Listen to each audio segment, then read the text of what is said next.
2024년 9월 11일 수요일 말씀 묵상 함께 시작합니다. 오늘 말씀은 열왕기하 5장 15절에서 27절에 있는 말씀입니다. 열왕기하 5장 15절에서 27절까지 있는 말씀. 저희는 세번역 버전으로 함께 말씀을 묵상하고 있습니다. 15절부터 함께 말씀을 묵상하겠습니다. 나아만과 그의 모든 수행원이 하나님의 사람에게로 되돌아와서 엘리사 앞에 서서 말하였다. 이제야 나는 온 세계에서 이스라엘 밖에는 하나님이 계시지 않다는 것을 알게 되었습니다. 부디 예언자님의 종인 제가 드리는 이 선물을 받아 주십시오. 그러나 엘리사는 내가 섬기는 주님께서 살아계심을 두고 맹세하지만 나는 그것을 받을 수가 없소 하고 사양하였다. 나아만이 받아달라고 다시 권하였지만 엘리사는 끝내 거절하였다. 나아만이 말하였다. 정 그러시다면 나귀 두어 마리에 실을 만큼의 흙을 예언자님의 종인 저에게 주시기 바랍니다. 예언자님의 종인 저는 이제부터 주님 이외에 다른 신들에게는 번제나 희생제를 드리지 않겠습니다. 그러나 한 가지만은 예언자님의 종인 저를 주님께서 용서하여 주시기를 바랍니다. 제가 모시는 왕께서 림몬의 성전에 예배드리려고 그곳으로 들어갈 때에 그는 언제나 저의 부축을 받아야 하므로 저도 허리를 굽히고 림몬의 성전에 들어가야 합니다. 그러므로 제가 림몬의 성전에서 허리를 굽힐 때에 주님께서 이 일 때문에 예언자님의 종인 저를 벌하지 마시고 용서해 주시기를 바랍니다. 그러자 엘리사가 나아만에게 말하였다. 좋소, 안심하고 돌아가시오. 이렇게 하여 나아만은 엘리사를 떠나 얼마쯤 길을 갔다. 그때에 하나님의 사람 엘리사의 시종인 게하시가 이런 생각을 하였다. 나의 주인께서는 이 시리아 사람 나아만이 가져와 손수 바친 것을 받지 않으셨구나. 주님께서 살아계심을 두고 맹세하지만 내가 그를 뒤쫓아가서 무엇이든 좀 얻어와야 하겠다. 그래서 게하시는 곧 나아만을 뒤쫓아 달려갔다. 나아만은 자기를 뒤쫓아 달려오는 사람을 보고 그를 맞이하려고 수레에서 내려 별일 없지요 하고 물었다. 게하시가 대답하였다. 별일은 없습니다만 지금 주인께서 나를 보내시면서 방금 에브라임 산지에서 예언자 수련생 가운데서 두 젊은이가 왔는데 그들에게 은 1달란트와 옷 2벌을 주면 좋겠다고 말씀하셨습니다. 그러자 나아만은 드리다뿐이겠습니까? 2달란트를 드리겠습니다 하고는 게하시를 강권하여 은 2달란트를 두 자루에 넣고 옷 2벌을 꺼내어서 두 부하에게 주어 게하시 앞에서 메고 가게 하였다. 언덕에 이르자 게하시는 그들의 손에서 그것을 받아 집안에 들여놓고 그 사람들을 돌려보냈다. 그리고 그가 들어가서 주인 앞에 서자 엘리사가 그에게 물었다. 게하시야, 어디를 갔다 오는 길이냐? 그러자 그는 예언자님의 종인 저는 아무데도 가지 않았습니다 하고 말하였다. 그러나 엘리사는 게하시에게 이렇게 말하였다.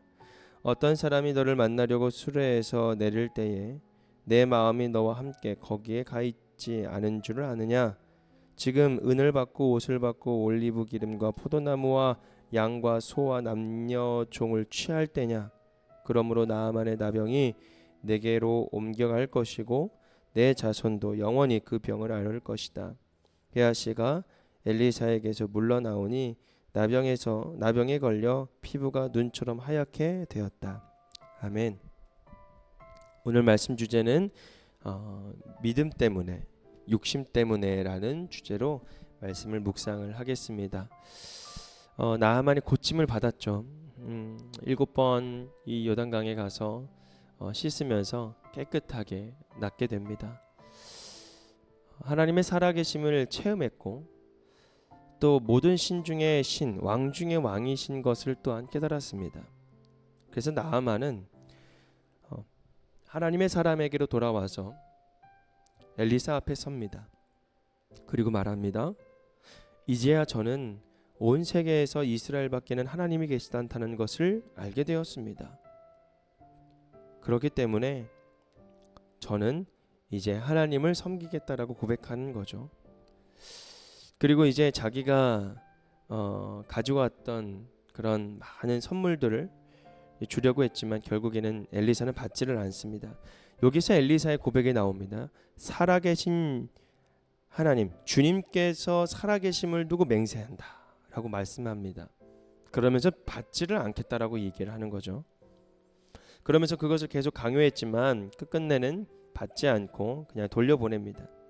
그런데 이 나아만이 이렇게 얘기를 해요. 뭐라고 이야기를 하냐면, 나귀 2마리에 실을 만큼의 흙을 저에게 주십시오. 그리고 그것을 가지고 하나님을 섬길 제단을 만들겠습니다. 그리고 그 어떤 신에게도 번제나 희생제를 드리지 않겠습니다. 그러나 한 가지 용서해 주시기를 바라는 내용이 있는데, 그것은 림몬의 성전에서 예배를 드리려고 하는 왕이 있는데 그 왕을 제가 부추겨야 됩니다. 그래서 그 부추기면서 가야 되는데 자기도 림몬 성전에 들어갈 때 허리를 굽히고 들어가야 되는데 그때 저를 벌하지 마십시오. 그러면서 용서를 구하죠.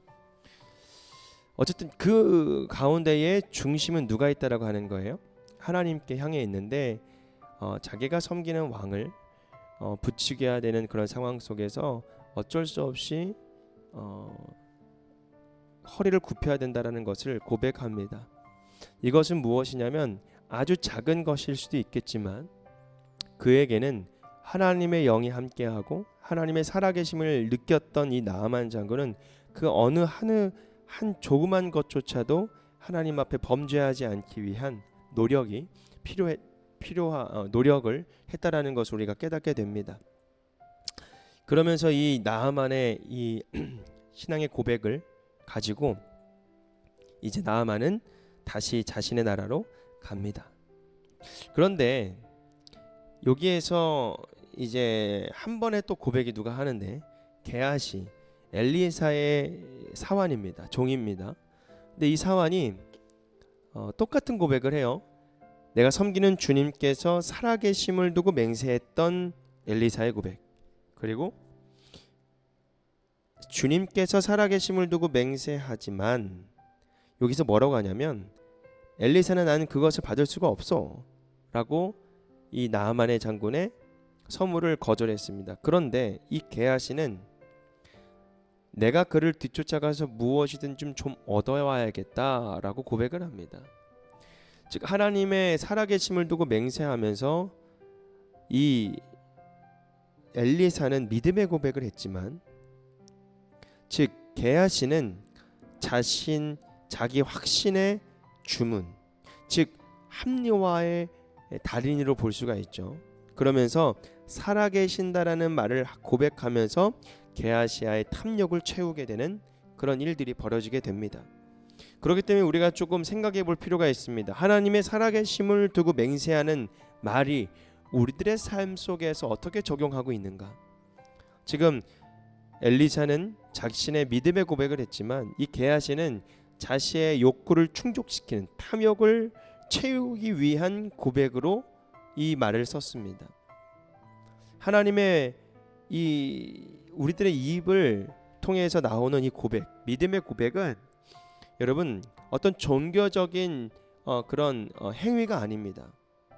즉 하나님께서는 우리들의 믿음을 주신 이유는 우리들의 삶을 올바른 방향으로 이끌어 주시기 위해서 지금 나와 함께 하심을 우리는 믿고 나아가야 되는 것이죠.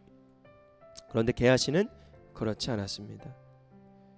여러분 여기에서도 이 나하만 장군은 어떻게 합니까? 이 거짓말했던 이 게하시의 말을 듣고 더 드리고 아낌없이 드리지 않습니까? 그것은 또 나하만 장군의 또 어떤 믿음의 지금 믿음의 상태인 거죠. 그만큼 신뢰하고 하나님과의 관계가, 인격적인 관계가 지금 맺혀졌다라는 겁니다. 무엇이든지 기쁘고 감사하게 드릴 수 있는 그 마음. 그런데 게하시는 그 마음을 이용했죠. 우리가 이 하나님의 살아계심을 두고 맹세하는 우리들의 믿음의 고백이 여러분 우리를 향한 고백이 아닙니다. 하나님을 향한 고백이죠. 하나님을 기쁘시게 드리고 하나님께 나의 믿음에 대한 고백을 하는 것입니다. 게하시는 어떻게 됐죠? 나아만 장군이 가졌던 그 나병을 오롯이 게하시야, 그리고 또 게하시의 자손에게도 그 병이 옮겨져 가게 됩니다. 여러분, 어쩌면 하나님의 살아계심을 두고 맹세하는 삶은 정말 중요합니다. 그것은 무엇이냐면 우리들의 삶의 여정 속에 하나님과 함께하느냐 함께하지 않느냐의 고백이죠. 그런데 하나님이 함께하느냐의 고백 가운데서도 이런 믿음의 고백이 있고, 때로는 나의 유익을, 나의 탐욕을, 나의 이 탐욕을 채우기 위한, 욕구를 채우기 위한 고백이 될 수가 있다라는 겁니다. 그렇기 때문에 우리가 분별을 잘 해야 됩니다. 믿음 때문에 그 고백을 하는지, 아니면 욕심 때문에 입에 발린 소리를 하고 있는지, 우리가 이것을 잘 구별하며 살아가는 저와 여러분이 되기를 주님의 이름으로 부탁드리겠습니다. 오늘 말씀 묵상 마치겠습니다.